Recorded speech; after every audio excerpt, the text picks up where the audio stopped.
Hoje você vai ter uma palavra que vai focalizar chamado e ministério. Não são a mesma coisa. Antes que você me julgue, eu vou dar uma frase: ninguém é chamado para o ministério.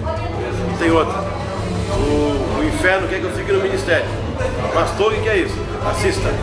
Você vai ser impactado por essa palavra, que vai tocar no seu coração e o melhor, vai te dar uma nova posição de vida, vai dar um novo foco no seu ministério.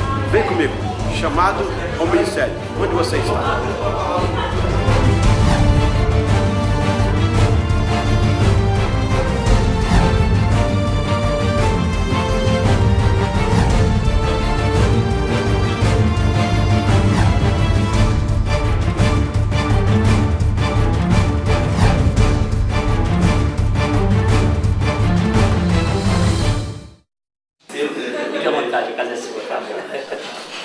Graças a Deus. Obrigado, seu bispo. Bom dia. Paz do Senhor. Graças a Deus.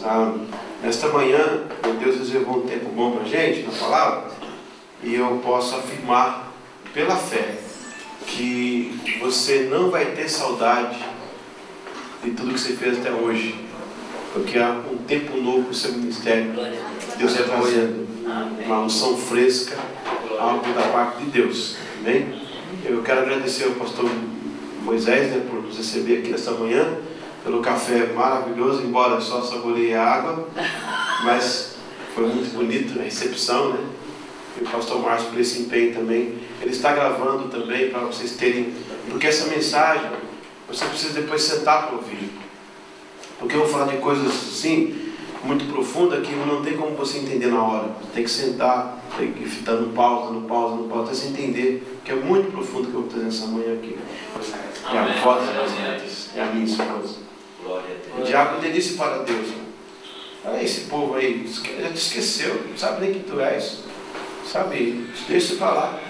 Ele disse para o diabo: não, são meus filhos. Eles não sabem quem eu sou, mas eu sei quem é eles. Você podia ficar sobre os pés só mais um minutinho? Marcos capítulo 3. Jesus vai dar aqui a maior definição de líder na igreja. A maior definição de chamado e de ministério. Não tem outra melhor que essa aqui. É fantástico. Marcos 3, o versículo 13, 14 e 15. Marcos 3, 13, 14 e 15. Jesus subiu ao monte e chamou os que ele quis, e vieram a ele. Nomeou 12 para que estivesse com ele e os mandasse a pregar, e tivesse o poder de expulsar demônios. Vamos ler juntos? A partir do 13 até o 15. Jesus subiu ao monte e chamou os que ele quis, e vieram a ele. Nomeou 12 para que estivesse com ele e os mandasse a pregar, e tivesse o poder de expulsar demônios. Pai, mais uma vez nesta noite, nesta manhã, aplica a Tua palavra ao nosso coração, que possamos sair daqui totalmente, Senhor, crescidos mais um degrau na vida cristã e no pastorado, no ministério. Em nome de Jesus, amém e amém. Você pode... numa dessas aulas que eu tive de mestrado, apareceu um professor chamado Alan Bifeto. Ele é uma autoridade na área de ministério no mundo inteiro. Por incrível que pareça, é um etíope, mas super usado por Deus de uma forma. Ele é comentado pelos maiores níveis de teologia do mundo. E foi nos dado também alguma coisa em relação ao ministério. Nesta manhã eu queria começar com uma afirmação bombástica, porque eu quero mexer com você. Eu quero trazer dúvida. Uma das funções do mestre é trazer dúvida para depois saná-la. Eu quero começar com duas frases, pelo menos, que você, se não for embora agora, logo no começo com raiva de mim, você vai ficar até, você vai querer dizer: não, quer saber onde esse cara vai. Como é que ele vai sair dessa agora? Agora eu quero saber como é que ele vai sair dessa. Então, a primeira frase que eu vou colocar é a seguinte: que ninguém é chamado para ministério. Isso vai de encontro há 50 anos que a gente está ouvindo essa palavra. Foi chamado para ministério. Irmão, eu tenho um irmão chamado para ministério, eu recebi meu chamado. Você vai entender daqui a pouco onde eu quero chegar. Então a primeira frase é essa: Segunda frase, que é pior ainda, é que é interessante para o inferno, é interessante para o diabo que você fique no ministério. Ah, pastor, agora eu vou embora mesmo. Agora você me ofendeu. Agora você me ofendeu. Mas daqui a pouco você vai entender por que quando eu chego nessa conclusão. Vamos pegar primeiro uma base do texto bíblico, para que esse texto não fique fora de contexto, para virar um pretexto aqui nessa manhã. Jesus subiu ao monte e chamou, há uma tradução aí, chamou para si, não tem? Tem um grifo aí em itálico aí, chamou para si, ok. Os que ele quis e vieram a ele. Já estou vendo aqui uma escolha. Jesus já chamou para si. Então há uma diferença aí. Hoje eu queria dividir esse púlpito em dois lugares aqui. Ó. Aqui eu quero chamar de ministério, de chamado. Diga chamado. E aqui eu quero chamar de ministério. O que é ministério? Ministério. Você vai ver que é água e óleo. Uma coisa não tem nada a ver com a outra. Jesus ele chama para si. É um chamado pessoal.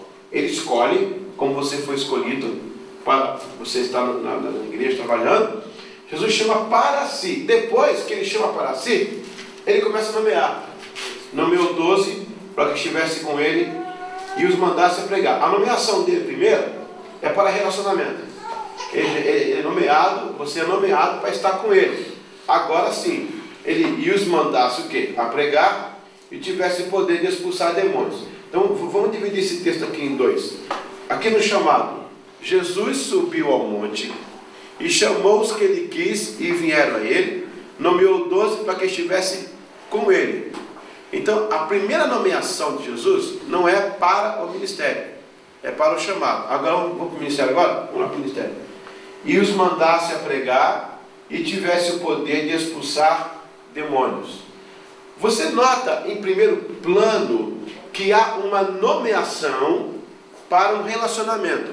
Eu vou me reportar ao Éden.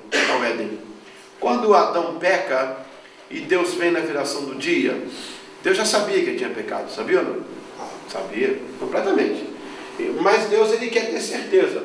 Ele chega na viração do dia, foi lá me encontrar com Adão, ele faz uma pergunta de relacionamento.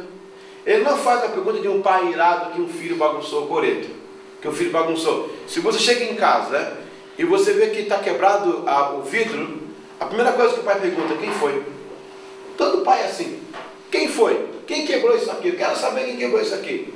Quando Deus volta no jardim e ele não encontra Adão na posição, no lugar que sempre o encontrava, Deus faz uma pergunta de relacionamento. Onde estás? Não é quem foi. Quem pecou? Quem comeu da fruta? Ei, o que aconteceu, Adão? Você tem pecado? Por que você pecou? Não. Ele faz uma pergunta de relacionamento. Acima de tudo, estar no ministério é um relacionamento. Quando eu não entendo esse princípio de relacionamento, eu começo